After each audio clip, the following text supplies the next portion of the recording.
Faktikisht kjo vret prej mas pari prej mënyrës se si ata kanë funksionuar gjatë, domethënë fushatës 30 ditore. Pra, nuk ka pas shumë hapësirë për një farë lloj sekreti publik, pra nuk ka pas shumë hapësirë për partitë politike tjera serbe për manovrim. Duke qenë se krejt kjo pra është po edhe si një farë vazhdimësie prej zgjedhjeve të kaluara. Pra është kriju një lloj kulture politike të këta, ku qytetarët serb nuk kanë zgjedhje tjetër përpas listës serbe. Sepse sigurisht që fuqia e listës serbe, me qenë se varet direkt nga Beogradi, atëherë kjo është mënyra e vetme se si ata pra kanë manovru për 30 ditë sa ka zgjatë edhe fushata zgjedhore. Kalojmë te një çështje tjetër e që ka të bëjë me numrin e grave që kanë qenë fakt pjesë e garës për kryetarët komunave, që fatkeqësisht ka qenë shumë i ulë. Pra janë vetëm 20 gra prej 205 kandidatëve. Si vlerësohet? Ne gjatë procesit të monitorimit edhe dhënat nga monitorimi lëvizjes fal që kemi bërë pra në debate televizive edhe në kronika zgjedhore,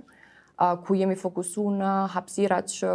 i jepën grave kandidate për kryetare të komunave, por një ashtu edhe për asamble, sepse është shumë e rëndësishme gjatë tyre 30 ditëve diçka që ka qenë shumë e qartë dhe shumë e dukshme ka qenë që shumë pak janë marrë parasysh kandidatët për asamble, shumë pak ka pas hapësirë për këta, qoftë mediale edhe qoftë në kronika zgjedhore, domethënë. Për shembull, prej danave tona, vetëm po flas prej ditës parë deri në ditën e premte, pra për 10 tetor, vetëm 10% e hapësirës televizive gjatë kronikave zgjedhore që i kemi monitoruar në gjitha televizionet kombëtare në gjuhën shqipe, vetëm 10% e hapësirës televizive është dhënë kandidatëve për kryetare gra. E kjo edhe shkon më pak, domethënë zvogëlohet në debate televizive që janë bajt. Domethënë vetëm 8% e pjesëmarrjes ka qenë gra për periudhë një mujore, gjë që është një përqindje jashtëzakonisht e ulët, edhe e tregon një lloj pavarësie shumë të madhe gjinore sa i përket fushatës zgjedhore, edhe përfaqësimit të grave në politikë. Diçka që neve kemi vrejt gjatë monitorimit ka qenë edhe për shembull temat edhe mënyra si është diskutuar në këtë aspekt nga kandidatët burra. Për shembull, nëse flasim për prezantimin e programit, që prej monitorimit tonë dalë që edhe në debate televizive është bërë shumë pjesërisht, sepse të pas parasysh ndikimin që televizionet kanë në Kosovë, pra aty formohet është, domethënë, rol shumë i fuqishëm edhe rol kyç për pra krejt formësimin edhe komunikimin direkt me publikun. Edhe një ashtu ndikon shumë edhe tek bindjet politike të njerëzve. Shumica e programeve që janë prezantuar prej këtyre kandidatëve, pra kur flasim për çështjen e qerdheve, qëndrimit tërditor që ka qenë një ndër temat kyçe edhe që janë problematik përpos që janë shumë kryeqytet, janë në gjitha vendet tjera të Kosovës, pra aty janë se i gratë që pra kretë çështjen e qerdheve, domethënë këtë kontekst janë përmendur gratë, domethënë vetëm tek çështja e mësisë dhe kujdesit ndaj fëmijëve. E që nëse shikojmë tek kandidatit gra, domethënë shumë pak për kryetare komunave, edhe pse ka qenë një numër shumë i vogël i tyre, por kanë pasur edhe partitë të cilat s'kan pas asnjë kandidate për kryetare gru, edhe ato kanë pasur një pjesëmarrje jashtëzakonisht të vogël në hapësirën televizive dhe përgjithësi në këtë diskutim edhe në fushat 30 ditore. Besoj që është një zhvillim jashtëzakonisht negativ për përgjithësi për partitë politike, duke pas parasysh që edhe në lista për kandidat për kuvend, për asamble komunale, është kryaj obligimi ligjor i partive politike. Pra, ta kemi një 30% sepse ashtu na obligon ligji, e për të tjerat, pra nuk është do hapësirë e duhur. Edhe besoj që kjo ndikon shumë keq edhe në krejt këtë zhvillimin partijak në Kosovë, sepse po flasim për kalim të pragut, 30%, po edhe një të kohë për programet të cilat kanë qenë jashtëzakonisht shumë të cekura në këtë aspektin e arritjes një lloj barazie gjinore brenda partive, e që kjo sigurisht nuk është befasi për përqindjet e kandidateve gra në asamble komunale edhe për kandidatet të kryetarëve në komuna. Edhe këtu, domethënë edhe kandidatet, ato që kemi pa ne gjatë monitorimit, do thotë nuk është që pra kanë qenë prej partive se PDK-ja, LVV-ja, Nisma ka pas dy kandidate, pra një në Vushtri edhe një në Prizren. Po gjithsesi ka pas një prezantim edhe ka zë shumë pak vend në diskutimin publik në këto 30 ditë fushat, që ka qenë një pjesë shumë negative e këtij procesi. Zoti Shala, si e keni pa këtë disbalans të përfaqësimit në këto lista Tash, në raport me gjithë kandidatët e bie se janë më pak se 10% gra dhe mbi 90% burra, ndërsa edhe në deklarimet e liderëve, zyrtarëve të partive politike, do thotë gjithë ata thonë se balazia gjinore është të prioritet për ne. Ndërsa kur vije puna do thotë të motët, se so ata janë për balazi gjinore, atë na del mbi 90% me më pak se 10%. Dhe definitivisht se për te aspektit ligjor është definitivisht mungesë e emancipimit të partive politike. Po ne e dim se kemi miratu ligje, mirë po tash do të dhe shohim se si reflektohet ligje në praktikë, që po thjesht mbërrihet kuota prej 30% dhe më pastaj do thotë tek pjesa ku s'ka kuotë, që është çështja e kryetarëve të komunave, i kemi 20 gra nga 205 kandidatë. Dhe kjo definitivisht tregon praktikisht so janë për balazi gjenore partitë politike dhe definitivisht flet edhe për mungesë të emancipimit të partive politike. Tash është çështja, ideja tjetër është se kur flasin tash për çështjet e grave në jetën publike, problematika është se do të flasin pothuajse vetëm burrat edhe për çështjen e grave. Dhe secili prej tyre thotë se po e kemi prioritet barazinë gjinore, e kemi prioritet rritjen e standardit për gra, mbrojtjen e drejtave tyre, etj, ndërsa në anën tjetër e shohim që të drejtat e tyre nuk janë të barabarta, nuk janë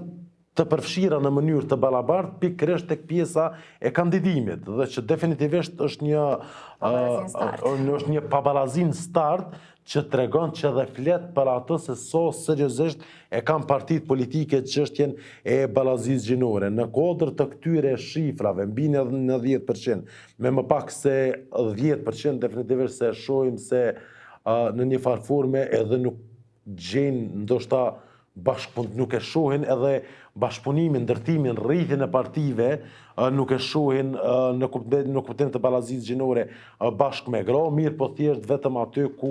ligji i obligon për një kuotë të caktuar dhe thjesht ata e mbulojnë atë aspektin e kuotës, mirë po nuk e përfaqësojnë si vlerë. Dhe është shumë e rëndësishme që në këtë drejtim partitë politike me avansu dhe me përçu mesazhin me e pos si vlerë çështjen e balazisë gjinore, që mos me qenë kjo pabalazia në start, mirë po me reflektu një balazi që nga fillimi, që normalisht nëse nuk reflektohet që nga fillimi kemi pos edhe ato pasojat tutje që kanë me u shfaqë, si në kuptim të pjesëmarrjes në debate, si në kuptim të çështjeve të cilat adresohen, si në kuptim të programe politike e gjitha çështjet e tjera. Kur ishit të këto gjetjet e monitorimit të përfaqësimit në media, ndërgjetjet më shqetësuese që lidhet me përfaqësimin gjinor janë se vetëm 10% hapësirës televizive u është dhënë kandidateve gra, ndërsa në debatet televizive ato kanë marrë pjesë vetëm në 8% të rasteve. Sa shqetësuese është kjo, pra, edhe apo i bjen kjo që vazhdimisht krejt hapësira po ju jepet partive dhe sidomos këtyre partive që janë më të mëdha, partive kryesore. Pra, përpos që gjatë këtyre, pra gjatë tërfushatës, ajo që ne kemi vrejtet dhe faktikisht kanë qenë dhëna të monitorimit, do të thënë hapësirën më të madhe televizive kanë marrë partitë e mëdha. Pra, nëse flasim me numra konkret, pra lëvizjeve vendose i ka pas 499 minuta në total. Këtu do të thënë flas për kronikat zgjedhore edhe për debate televizive. Pastaj vazhdojmë me PDK-n, e cila ka pas 496 minuta dhe LDK-ja me 454. Pra, gjatë tërë monitorimit që kemi bëne, prej ditës parë deri në ditën e fundit, hapësirën televizive kanë pas, do të thënë në shumicën e kohës kanë pas të 3 partitë të mëdha. Tash, kjo ka ndiku direkt që edhe kandidatët e këtyre pra partive ta kenë hapësirën më të madhe gjithsesi. Pastaj, çështja tjetër që është edhe më problematike është që fokusi kryesor i krejt këtyre diskutimeve ka qenë Prishtina. Pra Prishtina ka pas ndikimin më të madh, debatin, fokusin më të madh nga ana mediale, edhe në kronika zgjedhore, edhe në debate televizive, pra prime time, prej orës 8 deri në orën 12 të mesnatës, pra po flasim për një fokus jashtëzakonisht madh në kryeqytet, ku janë debatu thuajse çdo të dytën ditë në krejt çdo televizionet kryesore tonat Prishtina me fokus. Tash kjo Përpos që ka pas pra kandidate shumë pak gra, kjo sigurisht që ka ndiku direkt, do me thonë në këto përqindje që janë shumë shqetësuese për neve, pra ki pas 8%, është 30 ditë fushat, vetëm 8% e kanë pas gratë hapësirën televizive në debate. Kurse në kronika zgjedhore, që në rregull, nuk kanë pas në debate, në kronika zgjedhore, do me thënë është vetëm 10%. Tash, nëse na kemi pak kandidate gra, është shumë e rëndësishme edhe ka qenë përgjegjësi e mediave në Kosovë, e krejt televizioneve, që çato pak gra që janë, pavarësisht që kanë qenë prej partive të vogla, sepse këtu kemi pas një dominancë jashtëzakonisht të madhe të 3 partive kryesore, të paktën ato gra të jenë më të pranishme në aspektin e prezencës tyre mediale. Sepse nëse shikojmë programet e këtyre kandidateve gra, pra le të themi që për dallim prej burrave kandidat, ja fokusu shumë në këto çështjet më sociale, më familjare, çështjen e qerdheve, shkollave, sepse takimet e tyre të cilat kanë pas bëj edhe shumë me nanat, edhe shumë me gratë e këtyre komunave, kanë qu që këto me kriju programe që kanë qenë më gjithëpërfshirëse në këtë aspekt, edhe që kanë mungu tek partitë e tjera, edhe ndoshta për partisë së njëjtë për te kandidatët burra. Pra, kjo dominancë shumë e madhe partive të mdaja, që ne i kemi pa gjatë tërë fushatës zgjedhore, po të njëjtën kohë edhe vëmendja shumë e madhe tek Prishtina. Pra, Prishtina ka marrë gjithë fokusin kryesor në këto debate, edhe le të themi,